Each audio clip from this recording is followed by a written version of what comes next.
Hey, what is up guys? Welcome back to another video, and in this video we're going to be continuing on with our SwiftUI tutorial series, and in this particular tutorial we are going to go over the basic structure of our initial template for our multi-platform SwiftUI app.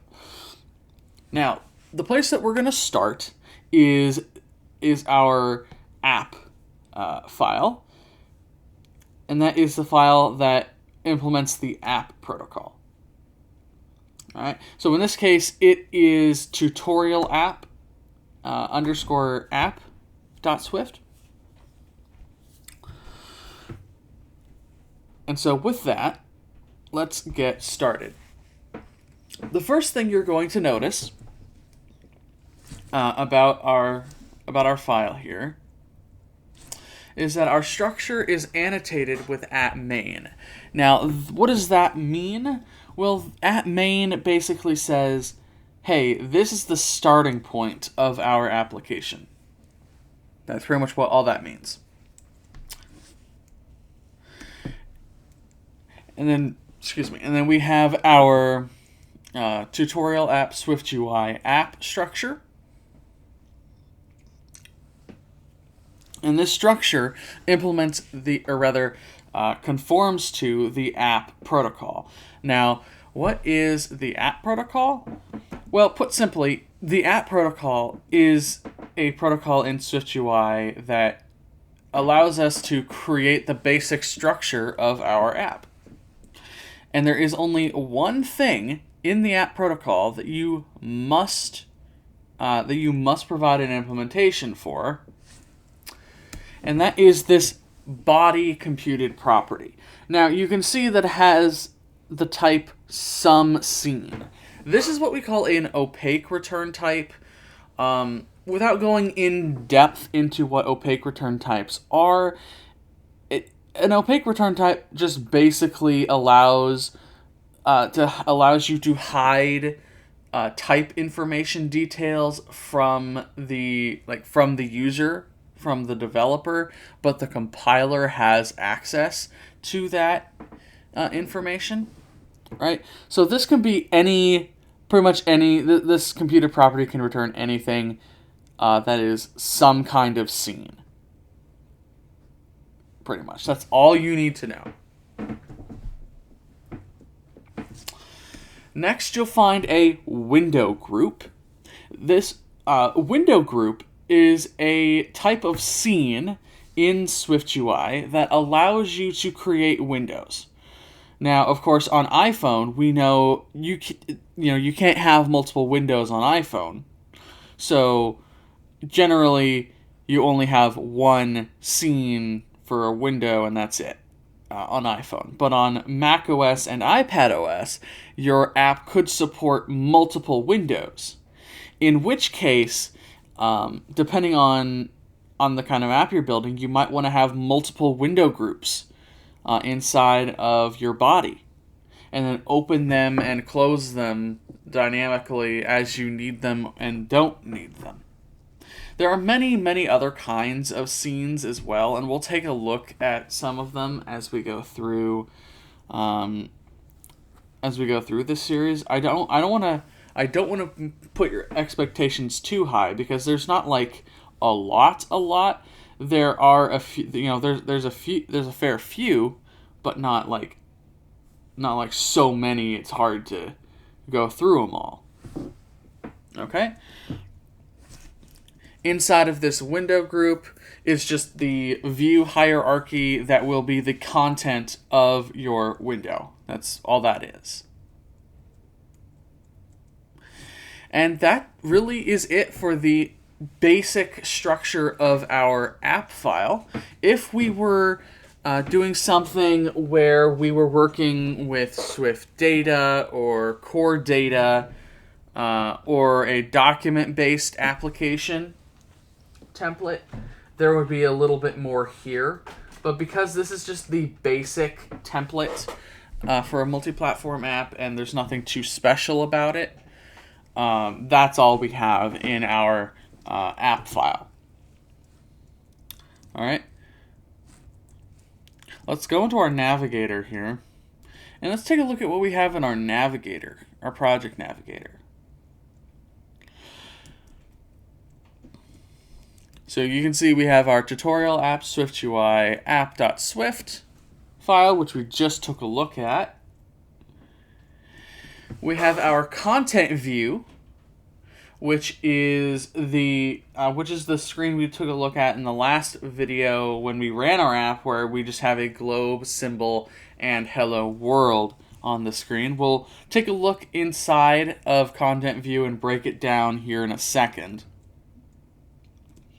We have assets.xc assets, and this is where you put all of your different app assets, whether it be your app icon, any custom images that you want to load into your app, custom video files you might want to load into your app if you're not doing it over the network, different custom colors, like different color sets and stuff like that you might want to have in your app if you have a custom colors theme that you want to go with for your brand. All that stuff would go here in the assets.xc assets. We have an entitlements file. You don't need to touch this. Only in certain scenarios will you have to touch property list files like this. This preview content folder just has a few things in it, including some preview assets for XC assets, but we generally don't need to touch this.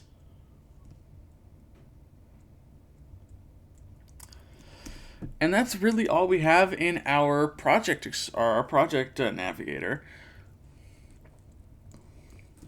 Let's go into content view and briefly take a look at that, because we're going to need to know exactly how content view is constructed if we're going to understand the concept of views and how they are constructed in SwiftUI.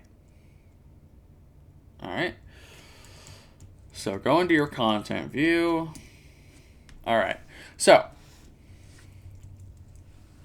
at the top of every SwiftUI view, you need to import SwiftUI to start with. That's the obvious part. Then every SwiftUI view is a structure. Okay, and in this particular file, it's called content view, which is just the content of our window or our app itself, really. This conforms to the view protocol, as every view must. And much like when you conform to the app protocol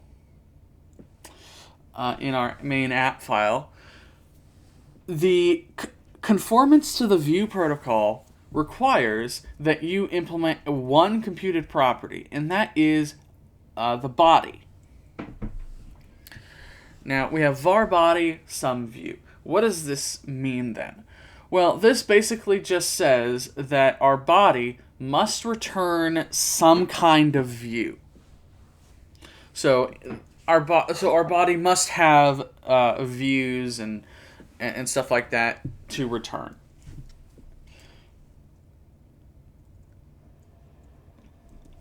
And then we have a VStack, which we'll take a look at later on, but you just need to know that right now that a VStack vertically stacks views on top of each other.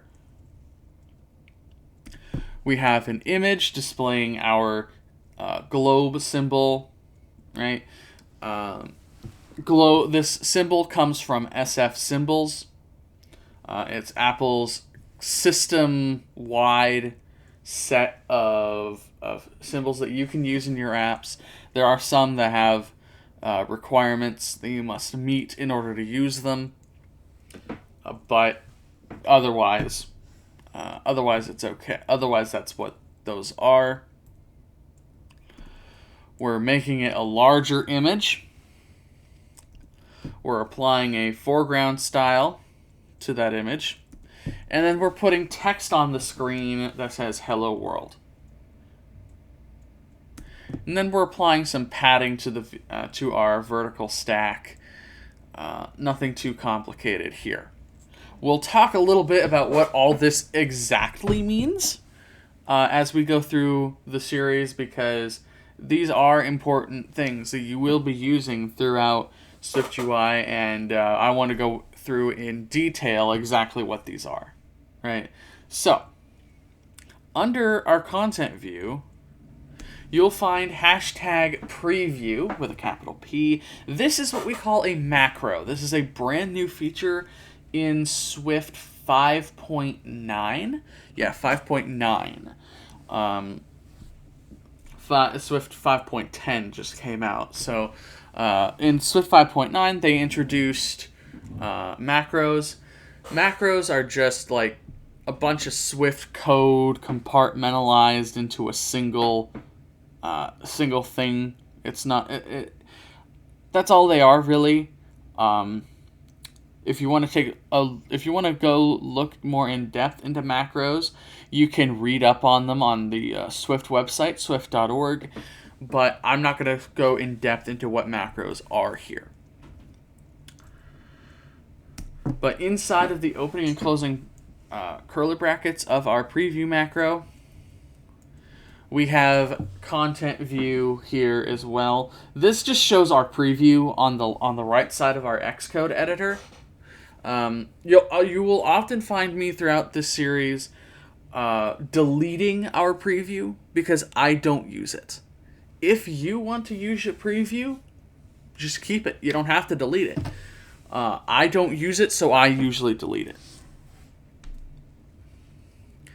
So it is entirely safe to delete the preview. There's nothing wrong with that. In fact, I'm going to go ahead and delete it now because having the preview there is kind of bugging me. So, all right, that's pretty much the layout of our content view and our app, as well as our entire project in general, for the base template that Xcode gives you when you create a new multi-platform app. Thank you all so very much for watching, and we'll see you in the next video.